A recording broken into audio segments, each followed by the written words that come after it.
Hello friends, how are you? I hope you will are doing amazing in your life. My name is Jay Chandani and I'm from Techshas. तो दोस्तों आज हम एक और video के साथ आए हैं आपके लिए. क्या है video? So we will be talking about Maharashtra CET law 3-year program. Now to all those students जो कि Maharashtra CET law 5-year programme के लिए एलिजिबल हैं, आप लोगों के लिए हम लोगों ने ऑलरेडी वीडियो बनाया है. आपको वीडियो की लिंक डिस्क्रिप्शन में मिल जाएगी. आप you can go and watch that. उस वीडियो में आपको एलिजिबिलिटी क्राइटेरिया से लेकर सिलेबस और एग्जाम पैटर्न कंप्रहेंसिव एक वीडियो बनाया है जहां पर आपको सारी डिटेल्स मिल जाएगी. आज हम लोग महाराष्ट्र सीईटी लॉ 3-year के बारे में समझेंगे. Will go through all the details. हम लोग जानेंगे कि क्या एलिजिबिलिटी क्राइटेरिया है, एग्जाम पैटर्न कैसा होता है, सिलेबस कैसा है और क्या टेंटेटिव डेट्स होने वाली है Maharashtra CET law 3-year 2025 exam के लिए. सो अंत तक बने रहिएगा. वीडियो अगर पसंद आता है तो प्लीज लाइक करना, ज्यादा से ज्यादा लोगों को शेयर करना and please subscribe to our YouTube channel. Let's begin. So guys, अगर मैं बात करूं एलिजिबिलिटी क्राइटेरिया की तो 2 से 3 चीजें हैं. सबसे पहली चीज तो ये कि महाराष्ट्र सीईटी का जो एग्जाम है, लॉ की एग्जाम, वो चाहे 3-year हो या 5-year, दोनों के लिए इंडियन नेशनलिटी लगता है ना. नेशनलिटी जो है that must be, the applicant must be an Indian citizen. That has been clearly mentioned into their criteria. The second is that the education qualification. Now a candidate should be a graduate, है ना. एक 3-year जो programme होता है law का, वो graduate student जो है वो कंटिन्यू करते हैं. तो आप किसी भी स्ट्रीम में ग्रेजुएशन अगर आपने करा है and that is a recognised university और कॉलेज फ्रॉम ऑफ इंडिया, ठीक है, तो आप लोग एलिजिबल हैं for appearing into Maharashtra CET law 3 years.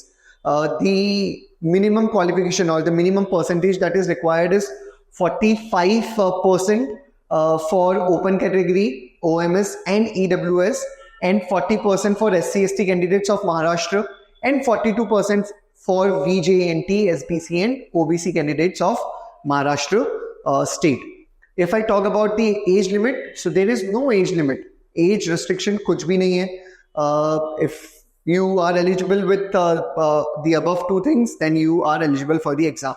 अगर मैं रिजर्वेशन की बात करूँ तो डेफिनेटली रिजर्वेशन दिया गया है. तो जो भी रिजर्व कैटेगरीज हैं उन लोगों के लिए सीट्स और सारी चीज़ें जो हैं वो कहीं ना कहीं रिजर्व रहेगा. एंड यस, उन लोगों के लिए जो परसेंटेजेस हैं, we have also seen that थोड़ा सा रिलैक्सेशन डेफिनेटली दिया गया है रिजर्व कैटेगरी के स्टूडेंट्स को. अगर हम लोग आगे बात करें एग्जाम पैटर्न कैसा है, सो एग्जाम पैटर्न में 4 सेक्शन मेनली पूछे जाते हैं, which is legal reasoning, then we have general knowledge and current affairs, then we have English and then the last one is logical reasoning and analytical reasoning. If I talk about कितने questions हैं, तो legal reasoning में 30 questions पूछे जाएंगे. General knowledge में 40 questions आते हैं. English में सबसे ज्यादा क्वेश्चन 33.33%, 1/3 जो हिस्सा है वो इंग्लिश के क्वेश्चंस का होता है, दैट इज 50 क्वेश्चंस.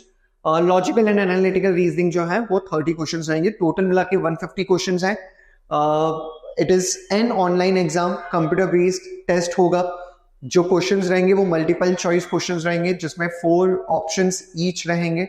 जो लैंग्वेज है that would B English and Marathi. तो आप जो एग्जाम का मोड है वो इंग्लिश भी ले सकते हैं, मराठी भी चूज कर सकते हैं. एग्जाम जो है वो 2 घंटे में कंप्लीट हो जाता है. सो 120 मिनट्स में आपको 150 क्वेश्चंस करने, तो it is a lot of questions. क्योंकि and that is the reason कि एग्जाम जो है काफी इजी होता है ना. जो एग्जाम का डिफिकल्टी है that is somewhere around easy to moderate. जितने भी स्टूडेंट्स हैं जो कि ग्रेजुएट हैं, चाहे वो BCom में ग्रेजुएशन लिया है या BBA में ग्रेजुएशन करा है या ह्यूमैनिटीज में ग्रेजुएशन करा है या इंजीनियरिंग में ग्रेजुएशन करा है, किसी भी फील्ड में आप लोगों ने अपना ग्रेजुएशन करा है, अगर आपको लॉ LLB की डिग्री चाहिए तो कहीं ना कहीं यस, एक ही सेक्शन है जो आपको एक एक्स्ट्रा एफर्ट डालना रहेगा, that would be legal reasoning and legal aptitude. Current affairs और बाकी जो सेक्शंस है वो कहीं ना कहीं हर कोई जो स्टूडेंट है, जो कैंडिडेट है, वो गो थ्रू करता है अपनी लाइफ में. बाकी डेफिनेटली एक लीगल रीजनिंग जो है वो एक नया सेक्शन रहेगा आप लोगों के लिए. मार्किंग स्कीम जो है that is +1 and there is no negative marking, जो अगेन दो चीजें करता है, एक तो पेपर काफी इजी बना देता है आप लोगों के लिए जहां आप लोग अच्छे अटेम्प्ट्स कर सकते हो, पर ऑन दी दूसरा the other side of the coin is that जो कट ऑफ है वो काफी अच्छा चले जाता है। टॉप कॉलेजेस के लिए फॉर एग्जांपल GLC या ILS जैसे कॉलेज के लिए अगर आपको एडमिशन चाहिए तो आप लोगों को 120 प्लस स्कोर करना पड़ता है for the in the exam, right? The total marks is 150 and yes, the difficulty we have already talked about that. If I talk about the syllabus, तो syllabus कैसा है? Now syllabus में there are again 4 जो चारों sections हैं। अगर मैं बात करूँ लीगल एप्टीट्यूड और लीगल रीजनिंग में, तो जो क्वेश्चंस आते हैं वो अगेन फैक्ट, प्रिपोजिशन और फैक्ट बेस्ड होते हैं, जहां पर आपको एक इंस्टेंस, आपको एक प्रिंसिपल दे दिया जाता है और उसके बाद आपको फैक्ट्स बताए जाते हैं और उस फैक्ट के हिसाब से आपको जो भी सही आंसर होता है वो आपको सिलेक्ट करना रहता है। It is to note that जो प्रिंसिपल है और जो फैक्ट है वो आपको सत्य मान के चलना है, that is you have to consider them as true, है ना, and then you have to solve the questions. जो सिलेबस है वहां पर legal propositions and legal terminologies पूछी जाती हैं। इंडियन कॉन्स्टिट्यूशन से काफी ज्यादा क्वेश्चंस आते हैं। इंडियन कॉन्स्टिट्यूशन में फंडामेंटल राइट्स हो या DPSP हो या फंडामेंटल ड्यूटीज हो या फिर सुप्रीम कोर्ट से रिलेटेड हो या state judiciary, anything like all those things, है ना। इवन लैंडमार्क जजमेंट्स जो कि कॉन्स्टिट्यूशन से रिलेटेड है या सुप्रीम कोर्ट के जो भी लैंडमार्क जजमेंट्स हैं वो भी काफी इंपॉर्टेंट हो जाते हैं आपके लिए पढ़ना, आपके सिलेबस के लिए। लॉ ऑफ टॉर्ट्स, कुछ जो लॉज हैं जो आपको पढ़ने पड़ेंगे, that is law of torts, जो कि बहुत ही बेसिक सा कानून होता है। Law of contract, criminal law, criminal law में जो अमेंडमेंट्स हुआ है, क्रिमिनल लॉ कंप्लीटली चेंज हो गया है, एक नया कानून आया है क्रिमिनल लॉ के लिए, है ना। तो भारतीय न्याय संहिता जिसको बोला जा रहा है, तो वो एक जो चेंज है, क्या क्या चेंज है वो आपके लिए इंपॉर्टेंट हो जाता है। Legal magazines, legal procedure and terminology जो है वो पढ़ना, end of course landmark judgments and legal amendments, जितने भी लीगल अमेंडमेंट्स अभी चल रहे हैं वो भी पढ़ना आपको अच्छा हो जाता है। Like it is recommended that you must go through all of that, but majorly you must be going through the the four subjects, which is torts, criminal law, contract and Indian constitution, and then of course legal magazines भी हम लोग इसमें include कर सकते हैं, जहां legal magazines और legal terminologies जो हैं वो बिल्कुल बेसिक होता है किसी भी लॉ सब्जेक्ट को पढ़ने के लिए, ठीक है। Next is general knowledge and current affairs. Now 40 mark का पूछा जाता है, काफी इंपॉर्टेंट सेक्शन बनता है आप लोगों के लिए, जहां पर आपको करंट अफेयर्स के बारे में, awards and honours, books and authors के बारे में, history and geography of India becomes very important topic for you, important days and sports, important organisations और यूनाइटेड नेशंस की सारी ऑर्गेनाइजेशन या वो सारी ऑर्गेनाइजेशन जिसका इंडिया पार्ट है, G20 such as BRICS and all other organisations, major organisations of the world, ये सारी चीजें आपके लिए इंपॉर्टेंट हो जाती है। एनवायरमेंट एंड सस्टेनेबल डेवलपमेंट भी इंपॉर्टेंट हो जाता है, और जनरल साइंस एंड टेक्नोलॉजी, जहां पर 6th 7th 8th या 6 से लेकर 10th तक की जो साइंस की बुक है वो आपके लिए इंपॉर्टेंट हो जाता है पढ़ना। Next is logical and analytical reasoning. Logical and analytical reasoning जो है उसमें आपसे verbal and non verbal reasoning के क्वेश्चंस पूछे जाएंगे। Critical reasoning plus syllogisms and statement and confusion. Critical reasoning काफी इंपॉर्टेंट पार्ट बनता है आपके महाराष्ट्र CET एग्जाम के लिए, एंड काफी ज्यादा क्वेश्चंस जो है वो कंक्लूजन, स्टेटमेंट, अजम्पशंस, इस तरीके के क्वेश्चंस आपको देखने को मिल जाएंगे। सिलॉग्स के भी काफी ज्यादा क्वेश्चंस आपको देखने को मिलेंगे। उसके अलावा अगर लॉजिकल रीजनिंग की बात करूं तो फिर एनालॉजीज और coding, decoding, blood relation, direction sense, analogy, series, clocks and calendar, logical games and puzzles, linear and circular arrangement, ये भी टॉपिक्स हैं जिनके आपको क्वेश्चन देखने को मिल सकते हैं। इंग्लिश में बात करूं तो it is more of vocabulary. Vocabulary काफी कंप्रेहेंसिवली आपको पढ़नी रहेगी। वोकैबुलरी के डायरेक्ट क्वेश्चंस भी आ जाते हैं, synonyms, antonyms, one word substitution भी पूछे जाते हैं, etcetera etcetera. Idioms and phrases और फ्रेजल वर्ब्स, ये सारी चीजें भी आपको डेफिनेटली पढ़नी रहेगी अपने इंग्लिश वाले सेक्शन के लिए। Spotting errors, fill in the blanks, sentence improvement and rearrangement and reading comprehension काफी इंपॉर्टेंट पार्ट बनता है। इसमें हम लोग ग्रामर भी इंक्लूड कर सकते हैं, because without grammar it would be very difficult to solve questions on spotting errors and stuff. तो ग्रामर में आर्टिकल्स हो गया, पंक्चुएशन हो गया, etcetera, tenses and everything, you'll have to go through that, है ना.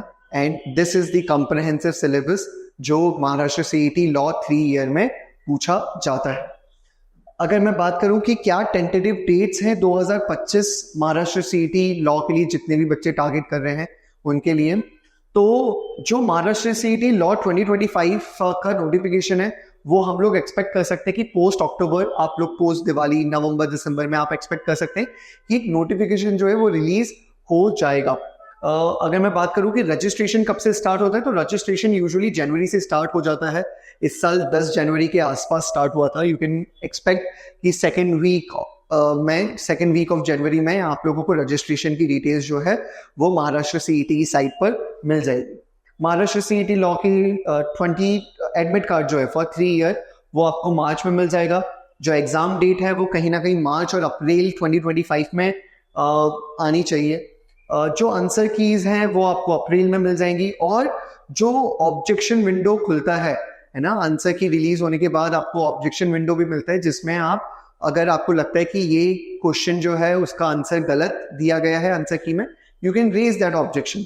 वो ऑब्जेक्शन भी आपको कहीं ना कहीं अप्रैल में मिल जाएगा. और रिजल्ट्स और काउंसलिंग की बात करूं तो रिजल्ट मई में और काउंसलिंग जो है वो कहीं ना कहीं जून तक कंप्लीट हो जाएगी. इस साल जो प्रोसेस है वो पूरा का पूरा डिले हुआ था. The reason was because election थे इस साल. नेक्स्ट ईयर से आप लोग वापस से जिस तरीके से पहले महाराष्ट्र CET की प्रोसेस होती थी उसी प्रोसेस को आप एक्सपेक्ट कर सकते हैं कि नेक्स्ट ईयर से कंटिन्यू होगा. So basically this is all about the exam. Now we at तर्कशास्त्र we have started the batches for students who want to prepare for Maharashtra CET law 5 years and 3 year exams. हम लोगों की batch में आपको comprehensive guidance मिलेगा, किस तरीके से क्या एग्जाम होती है, एंड ऑफकोर्स किस तरीके से प्रिपेयर करना है. विथ अस आप लोगों को एक लाइव सेशन, जो आपकी क्लासेस हैं वो एक लाइव सेशन में होती है, जो कि हाइब्रिड मोड क्लासेस होती हैं, where you get the facility कि आप लोग क्लास में भी आ सकते हैं, and you can also join, अगर कहीं आप बिजी हैं तो you can also join the classes in online mode. You also get the books and handouts. काफ़ी कंप्रहेंसिव बुक्स आपको मिलेगी, जिसमें लीगल से लेकर इंग्लिश से लेकर logical reasoning and current affairs, आपको ये सारी चीज़ें कवर होती है. इसके अलावा करंट अफेयर्स के जो सेशंस होते हैं वो भी आपको अपने कंप्रहेंसिव 1 साल के कोर्स में मिलेगा. आपको फुल लेंथ मॉक टेस्ट मिलेंगे, जो कि बहुत इंपॉर्टेंट होता है. इट इज़ वेरी इंपॉर्टेंट कि जितने भी कंप्यूटर बेस्ड टेस्ट होते हैं उनके आप मॉक्स दें, ज़्यादा से ज़्यादा मॉक दें. और तर्कशास्त्र के साथ आपको मॉक टेस्ट अवेलेबल होते हैं. तो और वो once of course that would be once you have completed your curriculum, आपका जो सिलेबस है वो कंप्लीट हो जाता है. फिर during your like just before your exams for almost 2 to 3 months आप लोग ज़्यादा से ज़्यादा मॉक लगाएंगे, and that helps a lot. वो बहुत हेल्प करता है प्रिपरेशन में. Next is yes, you also get sectional test and topic wise test, जो आपको आपके करिकुलम के साथ साथ ही मिल जाएगा. सिलेबस जैसे जैसे आपका कंप्लीट होते जाएगा, you will be given sectional test and topic wise test. And the last one is that 1-to-1 mentorship. And this is the most important part, जहां हम समझते हैं कि किसी भी कैंडिडेट या स्टूडेंट के लिए बहुत इंपॉर्टेंट होता है मेंटरशिप मिलना, गाइडेंस मिलना. तो ये जो 1 साल का टाइम पीरियड रहता है आपके एग्जाम का, इसमें आपको मल्टीपल मेंटरशिप सेशंस मिलते हैं आपके मेंटर्स के साथ. एंड वी एंश्योर कि हम लोग जो भी स्टूडेंट्स हमारे साथ एनरोल्ड हैं उनको एक उनके ड्रीम कॉलेज तक पहुंचाएं, और we stay connected with them after that too, है ना. तो that has always been a case with us. So please guys, अगर आप लोगों को किसी भी तरीके की हेल्प चाहिए, डू एनरोल विद अस. आप लोग हमें एनरोल कर सकते हैं. If you want to know the details, you can reach out us on this number. The number is 7264006000. आप लोगों की अगर अपडेटेड रहना चाहते हैं तो please follow us on Instagram. Our page is law preparation Tarkshastra. You can also follow us on YouTube. आपको सारे पेजेस और सारी चीज़ों की जो लिंक है वो डिस्क्रिप्शन बॉक्स में ही मिल जाएगी, और आपको जो नंबर है वो भी हम लोग डिस्क्रिप्शन बॉक्स में शेयर कर देंगे। Please subscribe to our YouTube channel. खूब सारा ध्यान रखो बच्चों अपना, and God bless you all. Thank you.